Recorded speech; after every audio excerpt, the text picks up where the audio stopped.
2 days. That is how long it took. I poured a single gallon of a kitchen mixture into the deadest corner of my back garden, clay so compacted I could barely get a trowel past my knuckle. 48 hours later, I got down on my knees, pulled back the mulch, and counted 31 earthworms in a single square foot. The week before, there had been 0. I had checked. It's in my notebook. Here's the part that bothers me. This recipe shows up in a USDA soil bulletin from 1948, and then it vanishes. Not revised, not phased out, just gone. And that same year, 1948, is when synthetic fertilizer production was scaling up across the country after World War II. A soil amendment you can mix in your kitchen for under $1 doesn't fit on anyone's balance sheet. Stay with me until the end of this video. I'm going to give you the full recipe, the mechanism behind it, the numbers from my own controlled tests, and one pantry ingredient that almost every online version of this recipe leaves out, the ingredient that is actually doing most of the work. Before I give you anything, I want to tell you where this recipe came from, because the source matters. I am not pulling this off a homesteading blog. I am not a conspiracy person. I'm a chemistry teacher. I spent 30 years in a classroom.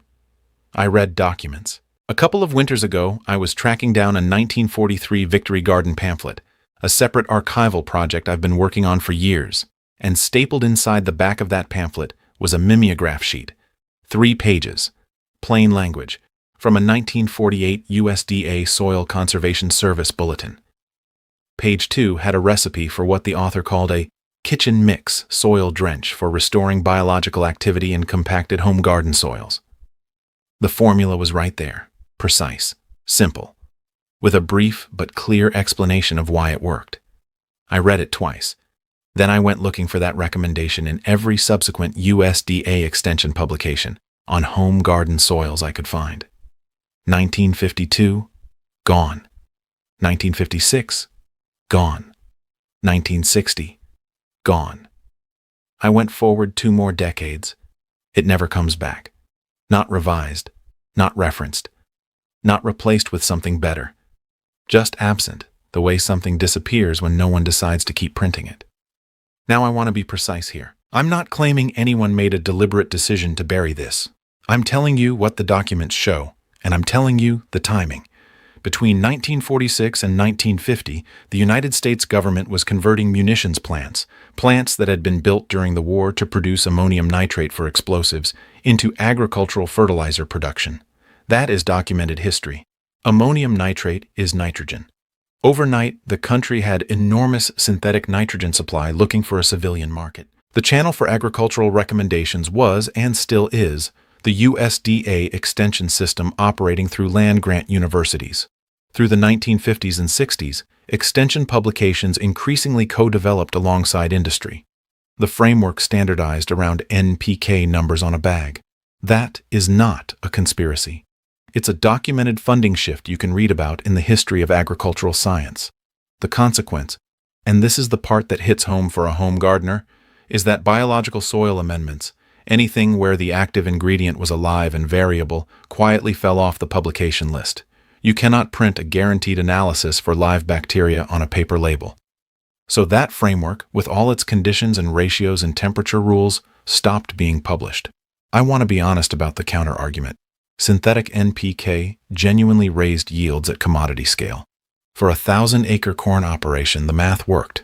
I'm not pretending otherwise. But the home gardener got sold the same paradigm. Buy the bag. And the home gardener is actually the one person who has access to something a 1,000-acre operation doesn't. A kitchen. A square yard they can actually watch. Time. I lived inside that paradigm for 6 years. From 2004 to about 2010, I bought bagged amendments and followed the instructions. My best year in that stretch, 12 tomatoes off 6 plants. I was feeding the label, not the soil. It took reading the older bulletins to understand that the framework I needed had already existed and been quietly set aside, not buried because it was wrong, set aside because it was free. All right, here is the recipe, exactly as I mix it. 1 gallon of dechlorinated water. This part matters more than people think, so I'm going to spend a minute on it. Municipal tap water in most of the country runs 1 to 4 parts per million of chlorine. Sometimes chloramine, which is worse because unlike chlorine, it doesn't gas off. Even at those concentrations, that's enough to suppress or kill the resident bacterial population in the top inch of your soil. You pour a drench with chlorinated water, and you are effectively sterilizing the exact environment you're trying to activate. Two options. Let a gallon jug sit uncovered on the counter for 24 hours so the chlorine gas is off, or collect rainwater. That's what I use. The barrel has been on the back corner of my shed for 15 years. 2 tablespoons of unsulfured blackstrap molasses. Unsulfured is important. The sulfured variety contains preservatives that will suppress the bacterial bloom you're trying to create. Unsulfured blackstrap is what you want. Most grocery stores carry it. It runs about 30 cents per application at the amount you're using. 1/4 cup of plain yellow cornmeal. The cheapest bag at the grocery store is fine. This is not a precision ingredient by brand. The cheap stuff works just as well as anything else. 1 tablespoon of non-fat dry powdered milk. This is the ingredient most online versions leave out.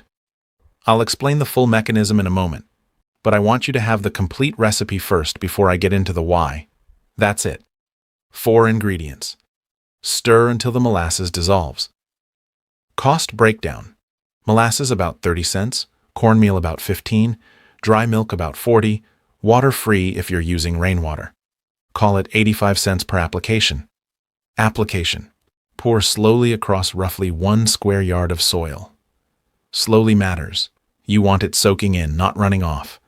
Then replace the mulch over the top. Mulch is not optional. I'll come back to that. And you do not water on top of it for 48 hours. You leave it completely alone. At the 48-hour mark, you peel back the mulch and count. I keep a 10-power jeweler's loop in the garage for leaf inspection work, and it's perfect for this. You get down on your knees and you count. Here is where it gets genuinely interesting, and this is the part I want you to understand because it changes how you think about the whole thing. Worms don't eat cornmeal. Worms don't eat molasses. If you put a teaspoon of blackstrap molasses on bare soil, a worm is not going to crawl over and eat it. That is not how they feed. Earthworms eat soil and organic matter that has been colonized by bacteria. What they're actually digesting is the bacterial biofilm, the slime layer that bacteria leave behind on every soil particle they touch.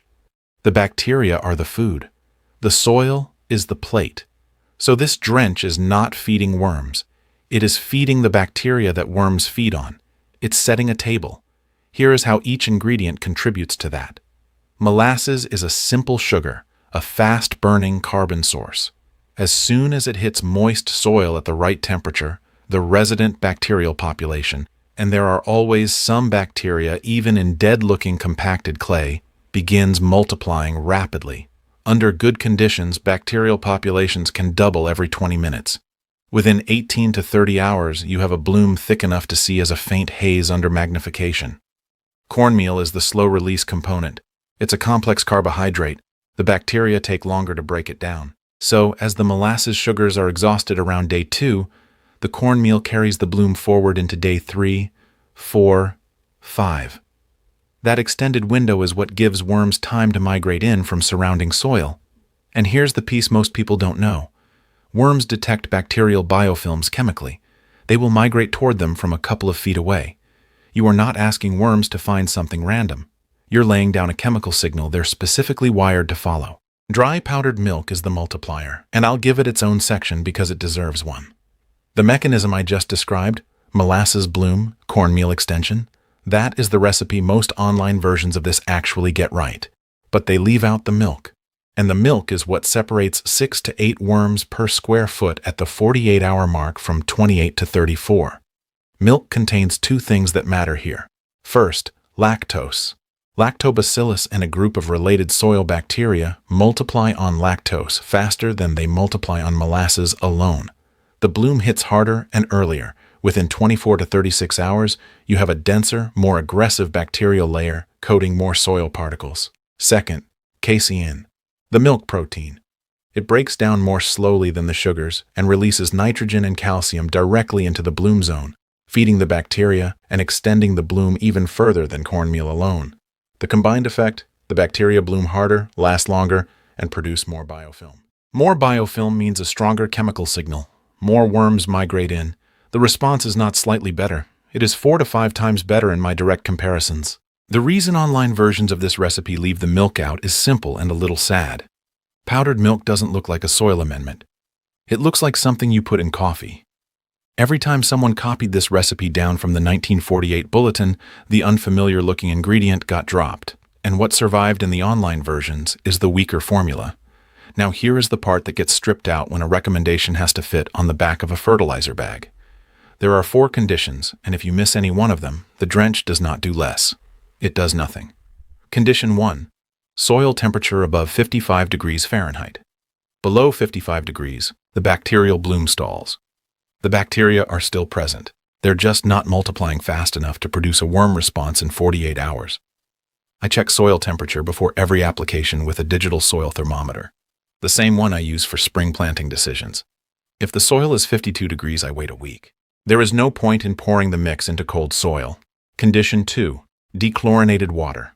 I covered this with the recipe, but I'm repeating it here because it's the mistake most people will make if they read a short version of this. Municipal tap water kills the bacterial seed population in your top inch of soil. The drench needs that seed population to have anything to amplify. Use rainwater or let your tap water sit 24 hours uncovered. Condition 3. The ratio. 4 parts cornmeal to 1 part molasses by volume. That's what the quarter cup and 2 tablespoons works out to. If you go heavier on the molasses, you get a fast sugar spike that crashes by hour 20. The bloom collapses before worms have time to find it. If you go lighter, the bloom never gets above background level. I've tested both ends of this. 4 to 1 is the working ratio. Condition 4. Mulch cover, non-negotiable.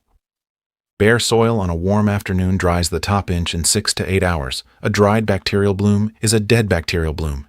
You need 2 inches of any organic mulch, wood chips, straw, shredded leaves, whatever you have, to keep the moisture and temperature stable through the full 48-hour window. I tested without mulch on the same plot, same recipe. Worm count dropped from 31 to 4 or 5. Same ingredients, no blanket. 4 conditions. You need all 4. These are exactly the kinds of details that cannot fit on a fertilizer bag. You cannot put soil temperature thresholds and a dechlorination protocol on a label. So when the extension literature shifted in the early 1950s toward recommendations that could be packaged and sold, this entire framework went with it. The chemistry teacher in me finds that genuinely interesting. The gardener in me finds it expensive. Let me show you my results because I don't want you taking my word for any of this. Fall of 2023. I marked off 3 1-square-yard plots in the deadest corner of my back garden, the corner nearest the ravine, the worst clay, the place I'd been losing tomatoes to compaction for 2 years. The week before the test, I did a full baseline count. Mulch peeled back, square foot by square foot, loop in hand. Wrote every number in the notebook. Plot A, 0 worms. Plot B, 0 worms. Plot C, 0 worms. Test day, plot A, control. I left it completely alone. Plot B, I poured a gallon of plain dechlorinated water. Same volume, same application speed, same mulch replacement. I needed to know whether the water itself was doing something. Plot C, full drench, all 4 ingredients, all 4 conditions met. 48 hours later. On my knees, notebook open, loop in hand. Plot A, 0. Nothing happened in the undisturbed control.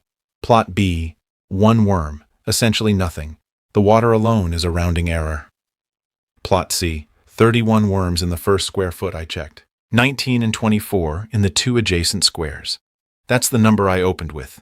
Same corner where the week before there had been nothing. The 31 isn't a cherry-picked high.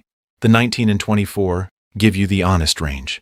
Spring 2024, I ran it again in my test bed. The 4x8 raised bed I keep for exactly this kind of side-by-side work. Same recipe, same 48-hour window. 3 counted squares came back at 28, 31, and 34. Same range, repeatable. 2 rounds of that comparison also isolated the powdered milk contribution directly. Molasses and cornmeal only, no milk, same conditions. 6 to 8 worms per square foot at 48 hours. Full recipe with the tablespoon of dry milk, 28 to 34. That comparison was run on adjacent squares in the same week. The multiplier effect is real, and it is large, so that is what you have. 1 gallon of dechlorinated water, 2 tablespoons of unsulfured blackstrap molasses, a quarter cup of cornmeal, and 1 tablespoon of non-fat dry powdered milk. The ingredient the post-1948 extension literature quietly forgot to keep printing. 4 conditions: soil above 55 degrees, dechlorinated water, 4:1 cornmeal to molasses ratio, and mulch cover for the full 48 hours. Under $1. This weekend, 1 square yard. You'll know in 2 days whether your soil is dead or just hungry. The 1948 bulletin didn't disappear because the recipe was wrong. The microbiology it describes is taught in every Soil Science 101 course. The mechanism is sound. It disappeared because it was free, because it was alive and variable, and because it couldn't be packaged. You now have it. The next video I'm working on is that 1943 tomato pamphlet I mentioned, and a Depression-era growing method I tested for 2 full seasons against modern best practice. The older method outperformed. I'll see you in that one.